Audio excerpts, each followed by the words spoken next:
Hey, it's Jeremy from jeremy.net.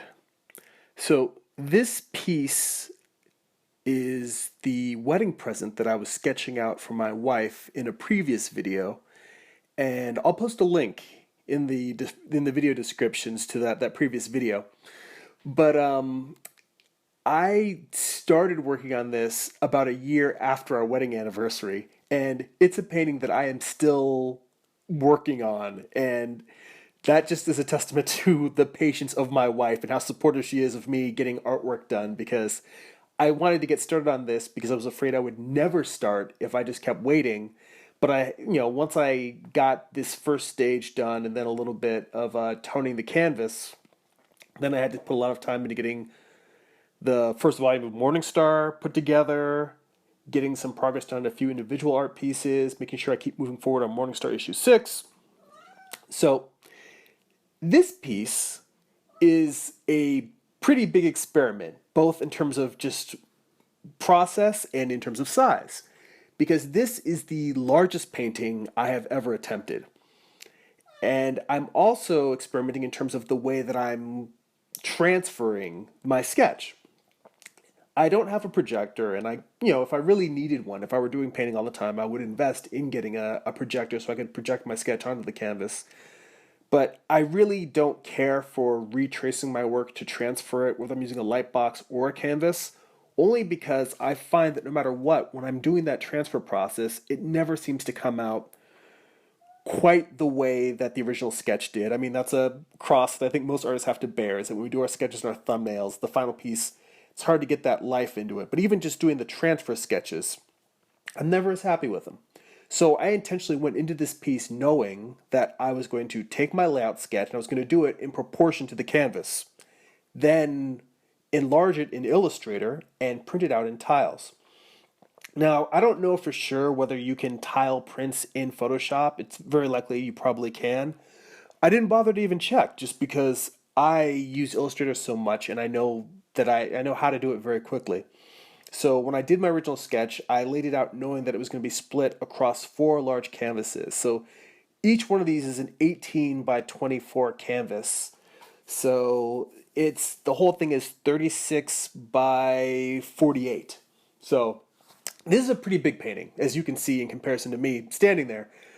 I thought, it's a wedding gift for my wife. She wanted something that would look nice in our house. So I'm intentionally doing a piece that's going to take up a large section of one wall. It's ambitious. And also, just trying this different process for transferring the drawing this way, putting it on there. I've done paintings before where if there was a piece in there that I wanted to revise, I would just do a revised sketch, and then like if I couldn't get the paint just right, I would just print out the sketch, blow it up, and glue it to the canvas.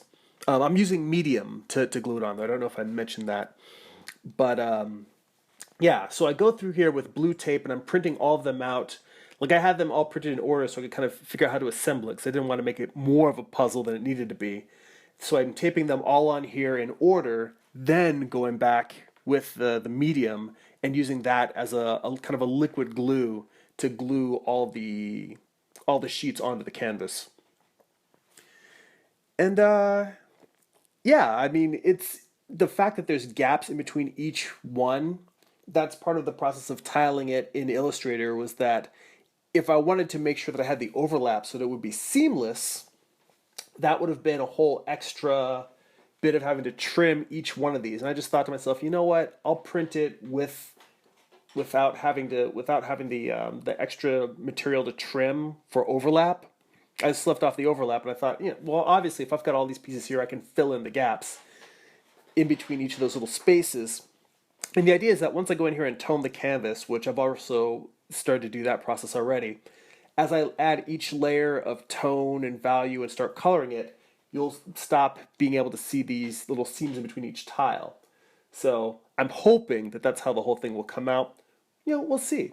It may end up that I may have to paint extra layer upon layer on top of these to really make those grids disappear.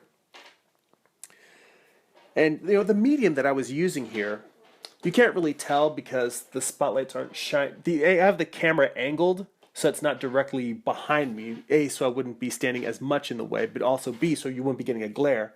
But I was using a high gloss medium, and I think that when I do paintings in the future, I'm going to switch to a high gloss to a matte medium because from what I've been reading on other painting blogs, the it photographs better, reproduces better. So if you're doing a painting that you plan to make a print out of, then matte is probably a little bit better for that. And it's weird kind of relearning these things because it used to be that when I was in college, I was a fine art major and my main focus was drawing and painting, and I worked mostly in acrylics, which is what I plan to do this piece in. But it's been years since I've been doing that. Mostly I've been working pen and ink and then color in Photoshop. So I haven't been doing too much traditional work. And like you've seen with the watercolor thumbnails that I've been doing, that kind of thing, I'm getting back into working with more traditional mediums. And I'm enjoying the fact that I can use this painting not just as a tentative expression of love to my wife, but I can also use it to kind of test what I'm able to do with the medium and become reacquainted with it. So it's a pleasant way to get back into that. That's it for now. You can check out my website, jeremy.net. That's GERIMI.net. That's where you can buy my comic books and artwork. You can also sign up for my free weekly newsletter to get a behind-the-scenes look at my creative process, updates on new comic books and artwork releases, and upcoming comic book convention appearances. Okay, go be creative.